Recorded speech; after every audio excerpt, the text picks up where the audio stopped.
Odam papillomasi virusi terida va shilliq pardalarda joylashuvchi keng tarqalgan kasallikdir. Bugun 4-mart butun dunyoda ushbu virusga qarshi kurashish kuni hisoblanadi. Sana munosabati bilan O'zbekiston Sog'liqni saqlash vazirligi va Respublika ixtisoslashtirilgan ona va bola salomatligi ilmiy amaliy tibbiyot markazi tomonidan matbuot anjumani tashkil etildi.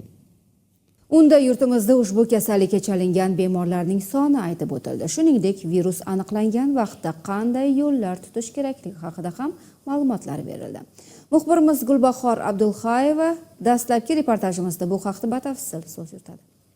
Odam papillomasi virusi 170 dan ortiq shtammlarga ega bo'lgan ushbu kasallik dunyoda eng ko'p tarqalgan virus turi hisoblanadi. Shuningdek, uning eng xavfli oqibati esa bachadon bo'yni saratonidir. Jahon Sog'liqni saqlash tashkiloti ma'lumotiga ko'ra, yiliga 660 ming nafar ayollarda ushbu kasallik aniqlanib, 350 mingga yaqin ayol vafot etmoqda. Bu virusli kasallik hamkorlikda turmush qurayotgan ayollarimizning 80% da uchrashi mumkin. Ayollarimiz qaysidir tipdagi odam papilloma virusining og'iz bo'shlig'iga har xil toshmalar toshishi, bo'yin sohasida papillomalar chiqishi, eng xavfli turlari bu 16 va 18 shtampi hisoblanadi. Bu ayollarimizda bachadon bo'yni saratonini keltirib chiqaradi. O'tkazilgan matbuot anjumanida mazkur xastalikning oldini olish bo'yicha amalga oshirilayotgan ishlar va statistik ma'lumotlar muhokama qilindi. Xususan, yosh kategoriyalarga asosan qizlarni muntazam ravishda odam papillomasi virusiga qarshi vaksina bilan emlash, hududlarda saraton oldi holatlarini aniqlash uchun zamonaviy usullarni joriy etish, akusher ginekologlar va birlamchi mutaxassislarni o'qitishni kuchaytirish kabi masalalar o'rtaga tashlandi.